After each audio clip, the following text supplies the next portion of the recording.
welcome to a cold and slightly drizzly Knockhill for the final sprint round and enduro round of the 2CV Classic 2CV Championship. We've done Saturday, two races Saturday, two sprint races, and we'll start off with the Podium Motorworks cars. Robert Dawson did race one with us. He started P14. They had a few engine problems that they were trying to sort out, so he was struggling a little bit in the race, but he said it was a fantastic bit of racing. The track is brilliant, and a little bit of mild frustration. I think he was stuck behind a driver that was quicker than him down the straights, but holding up through the corners. So there's a little bit of frustration from him down, as he was a bit down on power.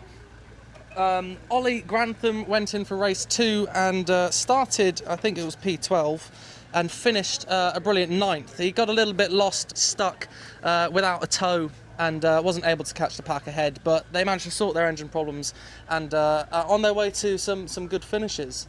The 13 Podium Motorworks car, we qualified P2 in both races, and we got a P2 in the first race and a P3 in the second race.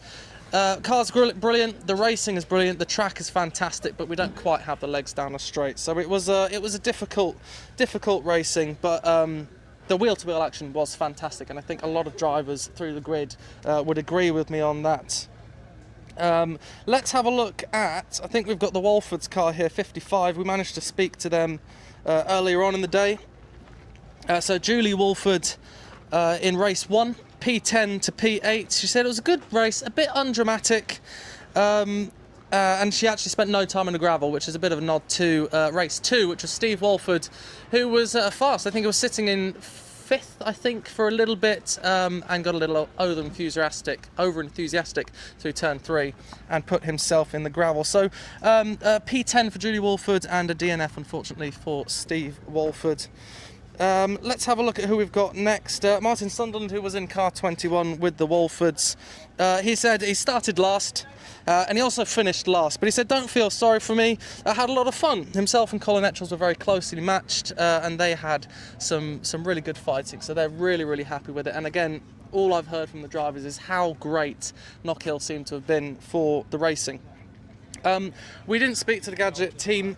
They've had a torrid weekend, unfortunately, with engine problems, fuel problems, and I didn't get to speak to them. But I think for the Enduro, they may have sorted the issues that they had, and are hoping for a better Sunday than the Saturday and the Friday testing that they had earlier as well.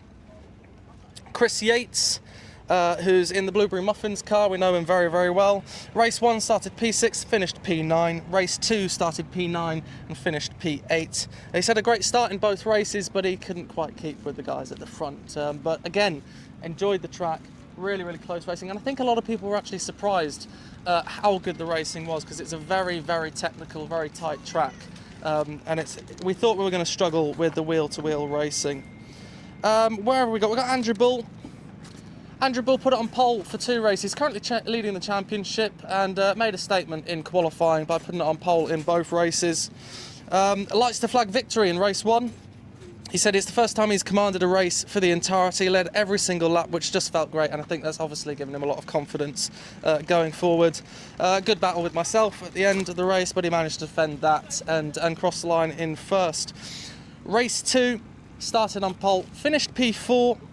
With Crispin being back, he said that signalled a battle straight away. He sat behind Ethan in third for most of it. They're a little bit slower through Clarks, which made it a bit hard work for him. A few moments of avoidance, and a real hard fight for second and third. He just got pipped to the line by myself and Ethan. We did speak about Knockhill. Bully said that the track's very technical, but the wet track suited his cars. It's a little bit softer than some of the other leaders. A roller coaster of a car and very challenging, but 20 cars at the sprint's been excellent. It's made a good scene for the 2CV club, and it's interesting to see what the Enduro will bring. But we've been made very welcome. These are Bully's words. Been made very welcome by Knockhill. They've really open arms with us, and the commentators were very complimentary about the club and the BRTC as well. So that's fantastic. And I think we've had every driver I've spoken to has loved Knockhill. It's a drive, but it's a great track. What we're going to do now is, we spoke to Bully earlier, if you want to come into shot. So Bully's on the board with us. He does a lot of the technical side of stuff, and I thought if we whipped an engine You'll out, only get nonsense out of me, though. Don't worry about it. That's all right. I chat nonsense all day. So we pulled an engine out. Bully's just going to talk us through what we do to the racing engines, because we want to keep everything as sort of original and classic as possible. With the engines, 27 horsepower isn't quite enough for us, is it? No, and when you tell people out and about and we're out at work, and what do you do with it? Oh yeah, I race a 2CV, and they don't know what one is or can't remember what one is. What engine's in them? That's the biggest question we get all the time. What engine's in them? So we have to tell them it's still the original 602, flat twin, air cooled. Technically, it's an oil head if you like, but for those that want to go that far, we are very restricted on what we're allowed to do to them. We have a standard bottom end, we have a standard crankshaft that's not modified, but we do have to run a control camshaft that's to a club ground specification. They're available from one or two suppliers, Kent or Newman. The bigger pistons from the Diane, which ran 9-to-1 pistons rather than the 8.5s, they're obviously going to go in there, and the cylinder heads are ported old school tuning with a stainless one-piece valve. Some people might run double valve springs as well, some don't, it's preference. The camshaft is allowed to be verniered, or a vernier style. However, that does take away one of the gear teeth and the backlash gear, which makes them quite clattery. And as you'll see from the footage there, the flywheels are skimmed to within an inch of their life. Yes, there's not much left on them at all. They're I think they go from about 18 kilos to 4 or something ridiculous like that. It's a standard clutch. The inlet system is using the original manifold. We do cut off the hotspot pipes, but we are running now on the club class cars. We are allowed to run a Weber.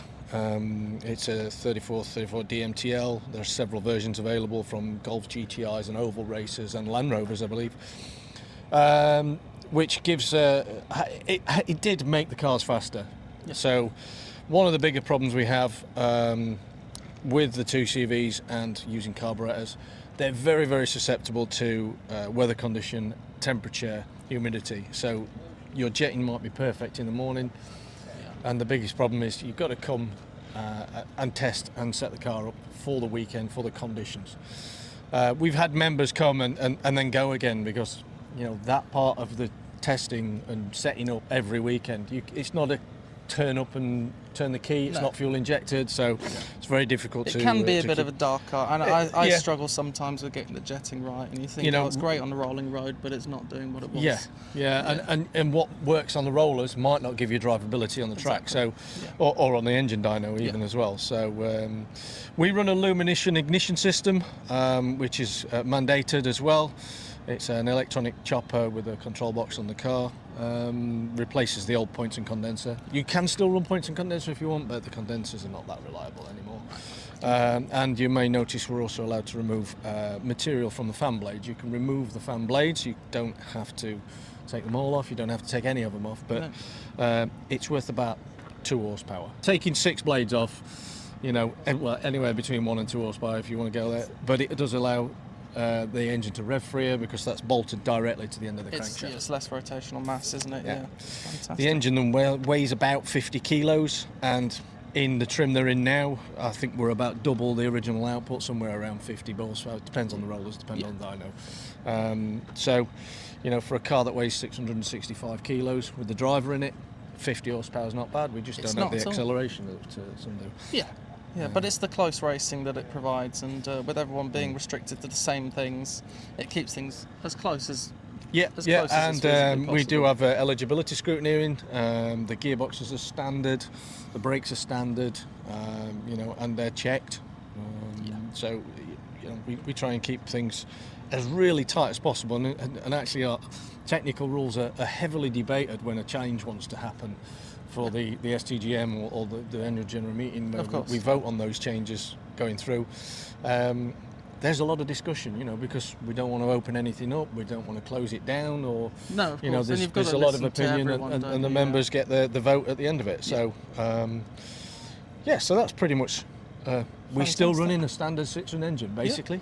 Fantastic. Well, thank you very much for your time. No worries. Thanks for getting the engine out for us. Good luck in the Enduro.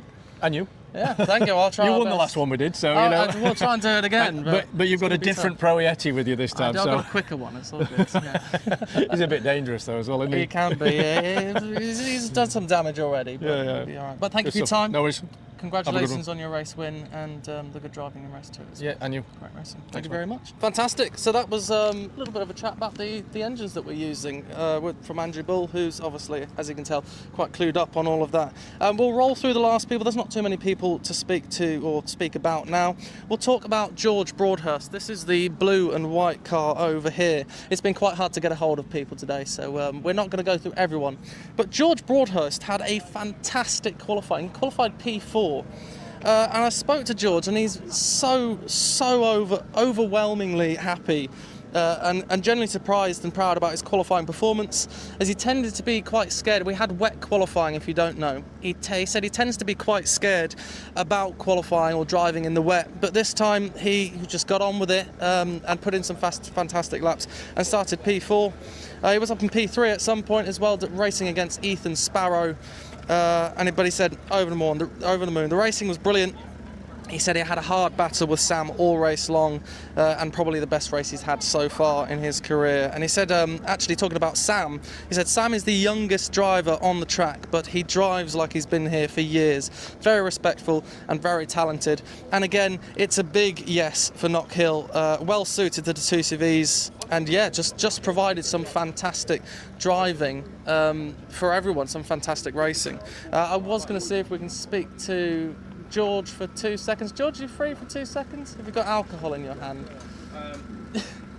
I'm in no way endorsed by Gordon's Just gym. a very quick chat. P4. Yeah. Now, is that your best qualifying ever? Yes, I think the best I'd done previously was P6 at Croft a couple of years ago. Yeah.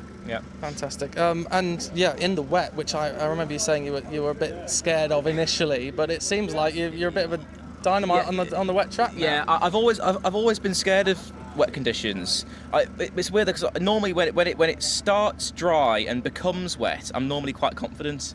But for some reason, when it's clearly wet to start with, I'm so nervous and I get in my own head about it and kind of underdrive, which then is actually more dangerous because you're not putting the throttle in to bring you back if you start going round. I don't know what it was today. I think there's something. I ate the right thing for breakfast. I don't know. It was. I know I ended up dropping a place to 5th in the race after an amazing race with Sam, and he drove brilliantly well. So fair play to him. But I was so proud of that 4th place qualifying because I couldn't believe that I did it. Because I'm always been so scared of driving in the wet, and I feel like I've completely conquered it now. Well, you've done it now. You Yeah, can do it again. exactly. You know it's in you. Just before I leave you, you were very kind about Sam. Yes. Now I wanted from a younger driver like yourself, talk about how good it is for what your thoughts on how good it is for the club to have younger drivers that come in and aren't bullish and hot-headed and provide such good racing. So talk to me about Sam. I have not got enough good things to say about Sam. He's a brilliant driver. I feel like this season, like the last half of this season, is really starting to pick up the pace and really kind of get on it. And the way we went for the entire lap. We went side by side throughout. You know how narrow this circuit is, particularly through the S's, through the little chicane section. And we were side by side, and there was so much respect between the two of us. And I think it speaks volumes that he's 19 years old, and he drives like someone who has been doing it for years, so gentlemanly in the way that he behaves on track with other people. And I think it's brilliant for the club that people like himself, like me, like you, like Ethan, are care so much about this series and about these cars, because ultimately we need people like ourselves to keep the series going. So to be on track with someone like Sam, who's so young but drives like someone who's twice his age, is incredible. So no, he beat me fair and square. No, there was no dirtiness. He got me. I went wide at the hairpin. I couldn't get back past him, and fair play to him. He was brilliant. So no, amazing race. It's greght to have young talent in, and it's great to have such admiration. I'm not young anymore though. I'm nearly 30 now. Well, yeah, we're both are. Thanks for speaking to us, George. Thank you. Right, we'll round off the talk with Ethan Sparrow and Nick Crispin. Now, Ethan started P5 for race 1. Managed to get past George, who did a spectacular job for the first few laps of defending P3 and came through. Just lost the toe to myself and Bully at the end, and had a bit of a lonely race in P3 in race 1. But again, enjoyed it, really loved the track, and I think it gave him a bit of practice basically. In race 2, he started P4, finished P2. It was a drag race. It was a race-long battle between all 4 of us, to be honest, and a really hard drag race to the line. And Ethan got the better of myself and Bully. Nick Crispin. Now, in race 1, Nick qualified 3rd. In race 1, unfortunately, had to pull off on the green flag lap due to an issue with his carburettor. I think it had some muck in it, and so started from the pit lane. Fought all the way back from the back of the grid to P7. Had a great battle, but obviously a bit of a painful one for him, especially championship situation. But he said it's better that it happened this year than last year, because obviously he's a current champion. Race 2, however, Nick was back, started P3, and straight from the get-go was really aggressive, and fairly aggressive, and got his way to the front, and led pretty much the last 3/4 of the race, leaving us to squabble behind him basically. So a fantastic win again from Nick, really proving why he's our current champion. But for today, it's been Knockhill. Saturday, 2 races. Tomorrow we've got the Enduro. Hopefully we'll have just as good a time there. But thanks for watching. Set wide and at it. Set wide and at it. Side out. Set wide and at it. Set wide.